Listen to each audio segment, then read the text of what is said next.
Hello and welcome to the Broken Sword. Today we are having a look at just why Aragorn was not already the King of Gondor. Build me an army worthy of Mordor.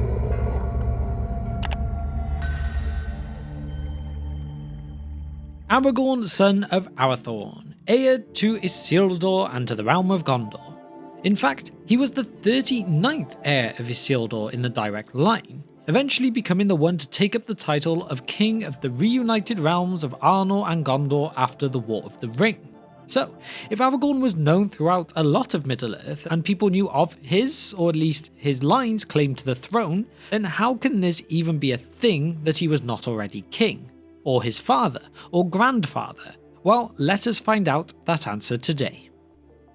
Let's start by going back to the time of Elendil and his sons, Isildur and Anarion. Elendil had come to Middle-earth after the downfall of Númenor, being the leader of those who remained faithful and took the ships to abandon their forsaken island. Once he landed on Middle-earth, Elendil went about founding two kingdoms, Arnor within the lands of Eriador and Gondor in the south. Together these would be known as the Kingdoms of the Dunedain, or the Númenorian Realms. Arnor was the favoured of these two by many of the Númenorians who settled here due to it being close to the land of Lindon, meaning close to the High King of the Noldor, Gil-galad. However, there were still many that went to Gondor too, as it was Isildur and Anarion who went further south to set up this kingdom. There were already many peoples in this area who had travelled from Númenor before the downfall, so possessed Númenorian blood, whether that was fully or just partially over time. As they established Gondor, they built three major cities: Minas Anor, later known as Minas Tirith, which was raised by Anarion; Minas Ithil, which is the tower that became known as Minas Morgul, that was raised by Isildur; and then Osgiliath centrally to the two, which is the one that would become the capital of Gondor, also being home to one of the Palantiri so that they could remain in contact with their father in the north. Gondor and Arnor are now established in Middle-earth, but it does not take long for Sauron to begin to reach out of Mordor. It was 3429 of the Second Age when Sauron launched an attack on Minas Ithil. This led to Isildur fleeing back north to Arnor and his father, while Anarion stayed strong within Gondor. It is a little bit more complicated than just this, but this would be one of the events that would bring us to the War of the Last Alliance, which, once the dust had settled, had resulted in the death of Elendil as he fought to bring down Sauron alongside Gil-galad. And also here, the death of Anarion after he was struck by a rock thrown from Barad-dûr during their siege. This means that now, as Middle-earth entered the Third Age, only Isildur was left, and this is where he made an important decision. Isildur chose to give up the kingship of Gondor to his nephew, Anarion's son Meneldil, while Isildur himself wished to take on the title of High King from Arnor. Meaning, Gondor at this point became its own independent realm. And an interesting side fact here, it is claimed Meneldil is in fact the last man who was born on the island of Númenor before its downfall. Now, this all sounds nice and simple, doesn't it? So, how are we getting close to our answer? Well, the issues start coming from the fact that Isildur never actually makes it to Arnor after he left Gondor to Meneldil, with it also being interesting to note here that Meneldil thought that. He was in fact well pleased by the departure of Isildur and his sons, and hoped that affairs in the north would keep them long occupied. Anyway, while travelling back, the disaster of the Gladden Fields occurs, which is the ambush Isildur suffered where all of himself and his three eldest sons, Elendil, Aratan and Cirion, were killed, with this also being the event that caused the One Ring to be lost into the Anduin. So, Isildur is now dead. Meneldil is the king of Gondor. However, he does not choose to claim the High Kingship of Arnor as well, meaning Isildur's fourth and youngest son, Valandil, who had been homed in Rivendell at that time, became heir to the throne of Arnor. However, he could not officially become king just yet because he was still quite young. It wasn't until he turned 21, which would be in the year 10 of the Third Age, that this could actually be the case. but when it came, the kingdom was now split, and no descendant of Isildur would rule in Gondor again until Aragorn himself. So now that we have established just how the split in the kingdom happened, what came next? Well, to be honest, not too much for a time, at least in relation to the kingship. The descendants of Isildur ruled Arnor, and the descendants of Anarion ruled Gondor, regardless of any splits in the kingdom or anything that may have occurred. There was an attempt to reform the connection between the two kingdoms during the rules of Arafant in Arnor and Ondoha in Gondor, as they worked out that the attacks happening on both of their realms was orchestrated by one single power, so working together would be wise and beneficial to both. Arafant even had his son Arvadu marry the daughter of Ondoha, Firiol, so that they had a symbol of their reformed alliance. However, this all turned out to really be for nothing, as Arnor didn't have men to spare to help Gondor, and Gondor didn't have men to spare to help Arnor. With Arnor being attacked by the Witch King, and Gondor attacked by the Wain Riders, being the men from the east, this alliance really turned out to be a whole lot of words without much backup. This would turn out to be the time that would massively affect Anarion's line too, for Ondoha would be killed during the disaster of the Moranon along with his two sons, with Artemir being killed in the battle and Faramir dying shortly after from wounds suffered, meaning the direct line of kings was now over. Arvadu, who was now king of Arnor himself, and Firiol were still married though, and so Arvadu put forward his claim for the throne in Gondor. He believed he held two legitimate claims. One, he was the husband of Firiol, daughter of the last king, and under Old Númenórean law, she should become the first ruling queen, therefore him being king. And two, being a descendant of Isildur. If there was no one from the line of Anarion, it came to him. The Council of Gondor rejected these claims though. By this time they saw the leader of Arthedain as a small and less significant thing, especially when they had a great commander that they could choose instead.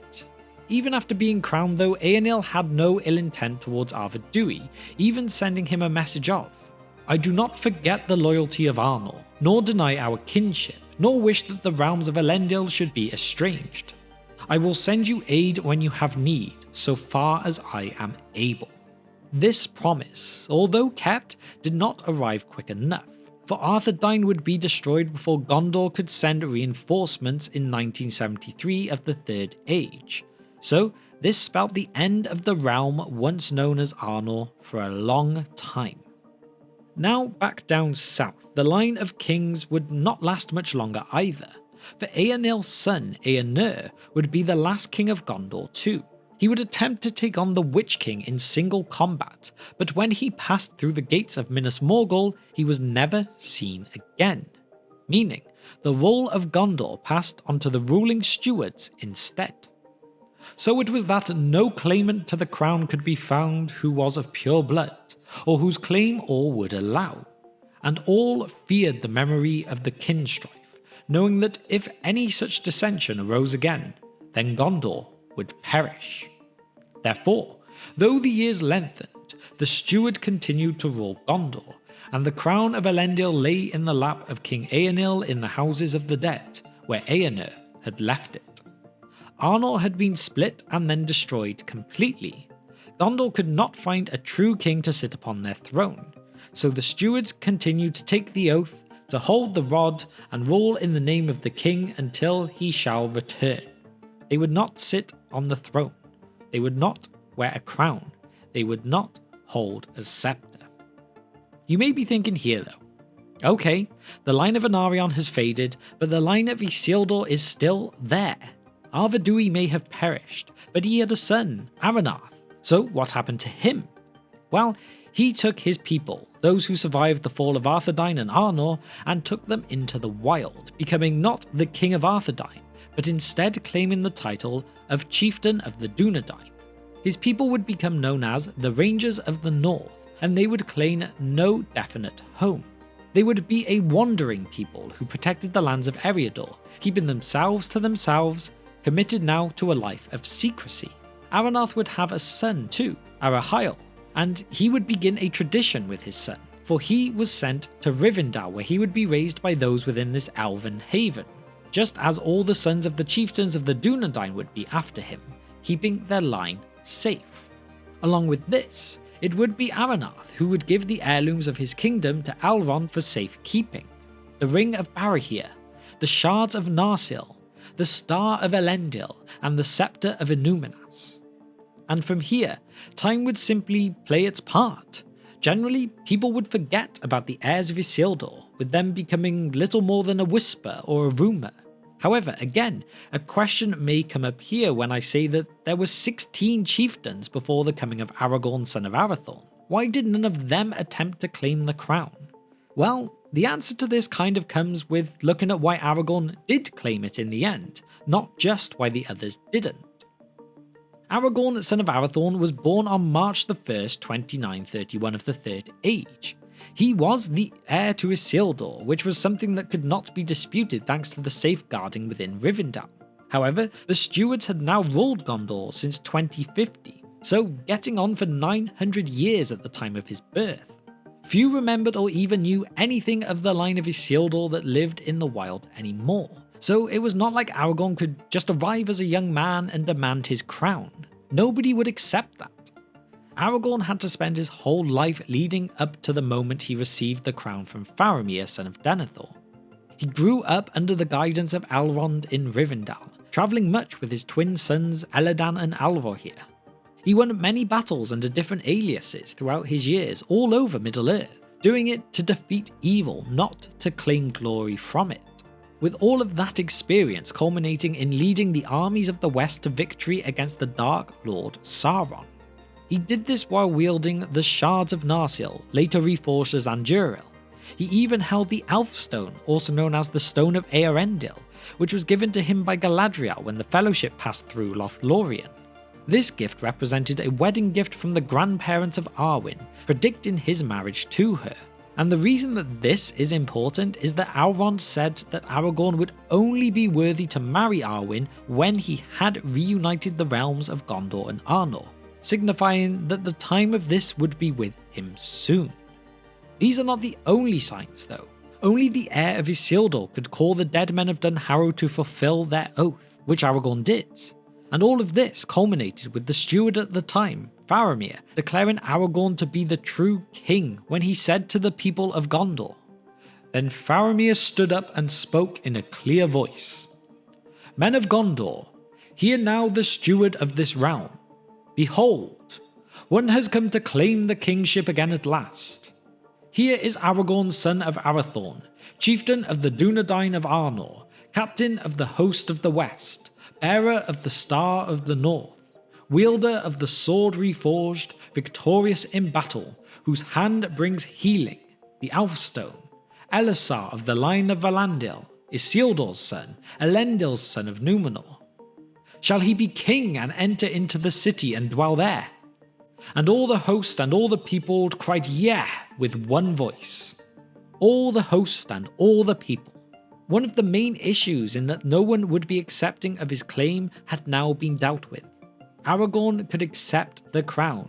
He could finally become king, and he could finally, in 3019 of the Third Age, 969 years since the last king of Gondor, reunite the realms of Gondor and Arnor. So there we have it, a look at just why Aragorn was not already king by the time of the Lord of the Rings. It took over 3,000 years, but eventually, after the time of Isildur and Anarion, Aragorn finally managed to restore the kingdoms of Arnor and Gondor. There had been many disagreements, attempts to realliance, nearly 1,000 years of stewards, yet the line of Isildur was never broken and remained strong in Aragorn and his descendants after him. The fact that the Dunedain managed to keep going and keep the line intact after all those years in the wild just shows how great the people of Númenor had once truly been, and that Aragorn was truly deserving to be a descendant of them. But to make this happen, all of those things that came to Aragorn needed to align. He almost needed to rally the men of the West against an evil like Sauron to prove that he was truly worthy to do it once again, something that some of his ancestors would not have been capable of doing. And so just to finish off, I will add here that we do have a video on the full story of Aragorn's life too. So if you would like to hear some more detailed parts about different parts of his life, then please go and check out that video too. So I hope you all did enjoy this video, but now it is time for my question for you all today, and that is, if you could have lived in Gondor or Arnor at the height of their power, which one would you pick? Do you think Arnor, although it did not last as long, was actually the greater one? Or would you have preferred to spend your time in Gondor instead? Please let me know all of your thoughts and opinions on this in the comment section below. And now firstly, to quickly mention our other channels, which will all be linked in the description below if you would like to check them out, and to shout out our patrons too. Firstly, we have our Divine Power tier members of Kevin, Abram and Matt, you are all awesome, and a big thanks to our Fire Demon tier members of Nashith, Denversteel and Gregory, you are incredible, and as well I cannot forget the Wizard Staff tier members of John, Andrew, Bill, Evil Chameleon, Jennifer and Finrod Felagund as well. Every single one of you is a true legend of the Brohirrim. And finally, if you have managed to reach the very end of this video with me today and you have enjoyed what you've seen, then please hit the like button on the video and hit that subscribe button on the channel as well as the bell icon with it too, so that you can be notified of all of our future uploads. So thank you once again if you have managed to reach the very end of this video with me today, and I will see you next time on The Broken Sword.